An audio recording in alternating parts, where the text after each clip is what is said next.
മഴതോറും മുമ്പേ സീരിയലിൻ്റെ ഇന്നത്തെ എപ്പിസോഡാണ് കേട്ടോ. അലീനയാണെന്നുണ്ടെങ്കിൽ നമ്മുടെ രേവതിക്കുട്ടീനെ വിളിക്കുന്നുണ്ട്. ഫോണൊക്കെ ശരിയായല്ലോ. അപ്പോൾ ആദ്യത്തെ കോള് രേവതിക്കുട്ടിക്ക് തന്നെയായിരുന്നു. ഗ്രേസമ്മയാണ് ഫോൺ എടുക്കുന്നത്. ഗ്രേസമ്മ അടുത്ത് ചോദിക്കുന്നുണ്ട്, കൊച്ചമ്മ അവൾ നല്ല രീതിയിലല്ലേ നിൽക്കുന്നത്, അവളുടെ ഭാഗത്തുനിന്ന് പ്രശ്നങ്ങളൊന്നും ഇല്ലല്ലോ. ആ, ഞാൻ കൊച്ചമ്മയൊന്നുമല്ല, നീ എന്നെ ആൻറ്റിന്നോ ചേച്ചിന്നോ അങ്ങനെ വിളിച്ചാൽ മതിയെന്ന് ഗ്രേസമ്മ പറയുന്നുണ്ട്. ശരി ആൻറ്റി, രേവതിക്കുട്ടി എന്തെങ്കിലും തെറ്റ് ചെയ്തിട്ടുണ്ടെന്നുണ്ടെങ്കിലേ അത് എന്നോട് പറഞ്ഞാൽ മതി, ഞാനെല്ലാം അവളുടെ അടുത്ത് പറഞ്ഞ് ശരിയാക്കിക്കോളാം. ഓ, അവൾ ഇവിടെ ഒരു തെറ്റും ചെയ്യുന്നില്ല, ഇനിയിപ്പോൾ എന്തെങ്കിലും ഉണ്ടെങ്കിൽ തന്നെ ഞങ്ങൾ തന്നെ പറഞ്ഞ് തിരുത്തിക്കോളാം.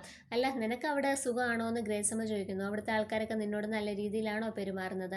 ആ, എനിക്കിവിടെ സുഖമാണ്, നല്ല ആൾക്കാരെന്നൊക്കെ അലീന പറയുന്നുണ്ട്. അങ്ങനെ രേവതിക്കുട്ടിക്ക് ഫോൺ കൊടുക്കുന്നുണ്ട്. രേവതിക്കുട്ടിക്ക് അലീനയാണെന്ന് അറിയുമ്പോഴത്തേക്ക് ഭയങ്കര സന്തോഷം കൊണ്ട് തുള്ളിച്ചാടുകയാണ്.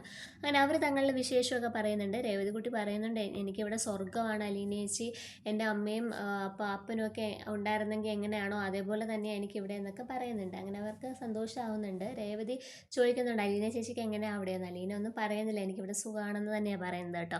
അതിനുശേഷം നമ്മളുടെ ചിന്നുമോളെ കാണിക്കുന്നുണ്ട്. ചിന്നുമോൾ എപ്പോഴും രേവതിക്കുട്ടീനെ അലീനേനെ ആലോചിച്ചുകൊണ്ടിരിക്കുകയാണ്. അങ്ങനെ പുറത്തേക്ക് റോഡിലേക്ക് ഇറങ്ങി ഓടുകയാണ് കേട്ടോ അവരെ കാണാൻ വേണ്ടിയിട്ട്. ഒരു വണ്ടിയുടെ ഫ്രണ്ടിൽ വന്ന് നിൽക്കുന്നുണ്ട്. ഭാഗ്യത്തിനൊന്നും പറ്റിയില്ല കേട്ടോ. അങ്ങനെ അവിടുത്തെ ആൾക്കാർ വന്ന് കൂട്ടിക്കൊണ്ട് പോകുന്നുണ്ട് നമ്മളുടെ ചിന്നുകുട്ടീനെ. അത് കഴിഞ്ഞിട്ട് പിന്നീട് കാണിക്കുന്നത് നമ്മളുടെ കമൽ എന്ത് ചെയ്യുന്നുണ്ടെന്നറിയോ, വൈജയന്തി വിളിച്ചിട്ട് മറ്റേ വിശേഷങ്ങളൊക്കെ തിരക്കുന്നുണ്ട്.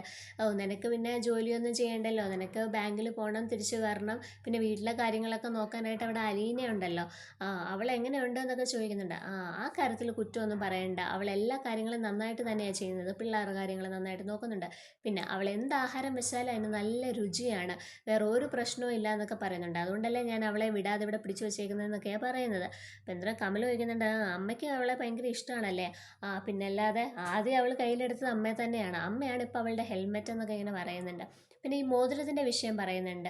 അപ്പോൾ വൈജയന്തി പറയുന്നുണ്ട്, അങ്ങനെ ഒരു പ്രശ്നം ഉണ്ടായി, പക്ഷേ എനിക്ക് അവളെ ഇപ്പോഴും സംശയം തന്നെയാണ്, അവളാണോ എൻ്റെ പേഴ്സിലെ മോതിരം കൊണ്ടുവച്ചതെന്ന് എൻ്റെ സംശയം എന്നൊക്കെ ഇങ്ങനെ പറയുന്നുണ്ട്. കമൽ പറയുന്നുണ്ട്, അല്ല, അവളത് എടുത്തിട്ടില്ല എന്നുള്ളത് മനസ്സിലായില്ലേ, പിന്നെ എന്തിനാ സംശയിക്കുന്നത്?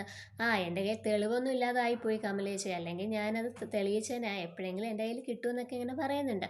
പിന്നീട് നമ്മളുടെ ഹരിയാണ് കേട്ടോ. ഹരിയാണെന്നുണ്ടെങ്കിൽ ഓരോ ദിവസം ഓരോ പെൺകുട്ടികളെ എങ്ങനെ വളച്ച് കയ്യിലെടുക്കാമെന്നുള്ള രീതിയാണ് നോക്കിക്കൊണ്ടിരിക്കുന്നത്. അപ്പോൾ ഒരു പെൺകൊച്ചിനെ മറ്റേ കോഫി ഷോപ്പിൽ വിളിച്ച് കോഫിയും ഐസ്ക്രീമും ഒക്കെ വാങ്ങി കൊടുക്കുന്നുണ്ട്, അതിനെ വളയ്ക്കാനായിട്ട് ഇങ്ങനെ നോക്കുകയാണ്. അപ്പോൾ ഇതൊക്കെയാണ് ഇന്നത്തെ എപ്പിസോഡിനകത്ത് കാണിക്കുന്നത് കേട്ടോ.